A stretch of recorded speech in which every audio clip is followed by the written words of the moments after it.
Alex Skolnick here with Event Seeker. We're in Chinatown right now, but we're headed to North Beach, specifically to City Lights, one of North Beach and San Francisco's most famous literary landmarks. We're here to talk with Alejandro Murguia, San Francisco's poet laureate, whose new collection, Stray Poems, comes out courtesy of City Lights Publishing today. Let's go inside.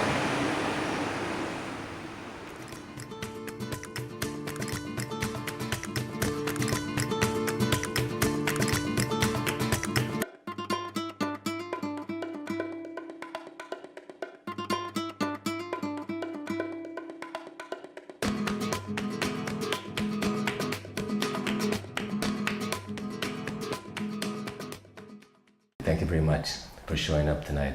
We are so lucky to be able to gather in a secure environment while the rest of the world is being spied upon by the NSA, pinche NSA.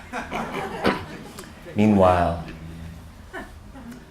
the world is being destroyed, the planet is being destroyed, the monarch butterflies are disappearing, the salmon are almost gone, and perhaps we might be next. The good thing, of course, is then you won't have to pay off your debt. I'm here with Alejandro Murguia. He is the San Francisco Poet Laureate, and we're here at City Lights to discuss his latest collection, Stray Poems, which just releases today. Is that correct? Yes, I would say that's correct. All right, very good. I'd like to start by just asking, what inspires you to pull out your notebook and start jotting something down? My reading shaped my poetry a lot. I listen to it, refine it, polish it, read it again, polish it again as I hear the reaction and the rhythm of it. I think poetry, we don't really know where it comes from or why it comes. We're just lucky to get it sometimes and capture it down as closely to the truth of the poem as we can. And if we're lucky, we have a poem. My poetry has no message, but the message you want to give it. It's a poetry that belongs to everyone. It comes from you to me, and I give it back to you. And it comes in your language. Part of your biography includes, quite a bit of cultural change up in your childhood. If I recall, you moved from California back to Mexico City and then back to California. Obviously, this has produced a unique opportunity to use two languages within your body of work. How does bilingualism play into the poems that you create or the work that you undergo? Well, I think in one way, bilingualism is the wave of the future. Voy a leer este poema en español. So for those of you linguistically challenged, I said that I wish the 49ers had won.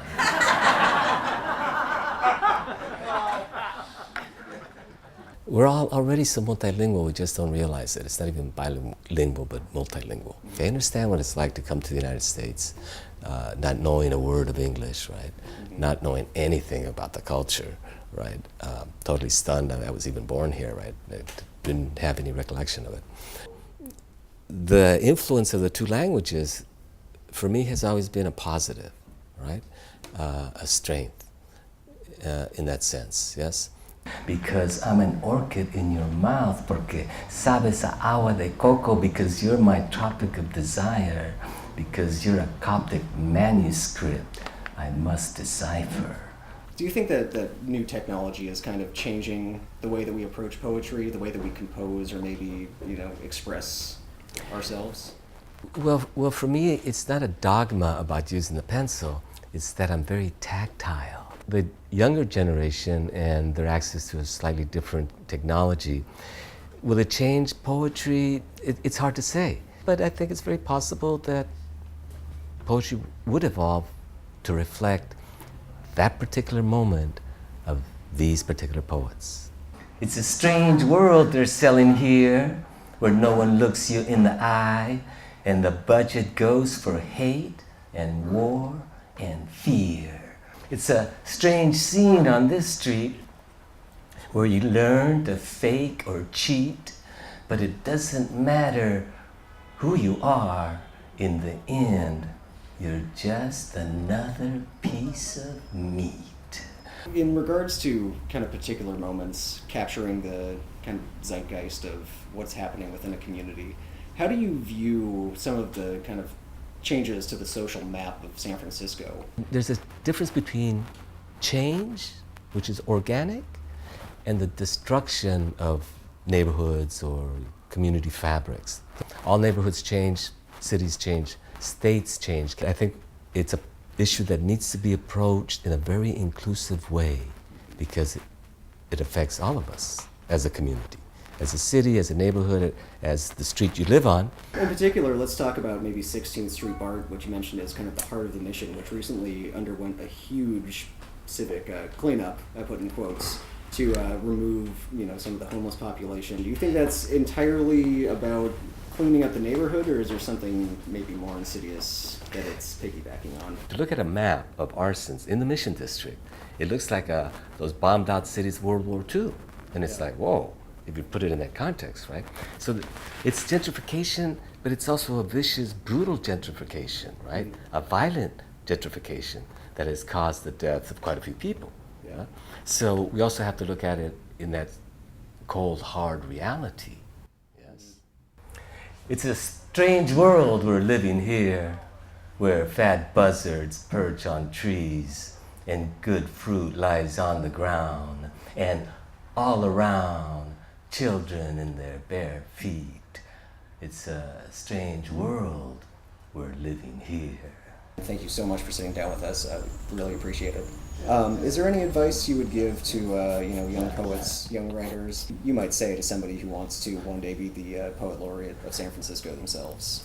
Well, I would say hang out in bookstores like this one or any local neighborhood one, and read and read. And if you're going to be a poet, read every poet in the bookstore and immerse yourself in reading, because oftentimes it is more important than the writing.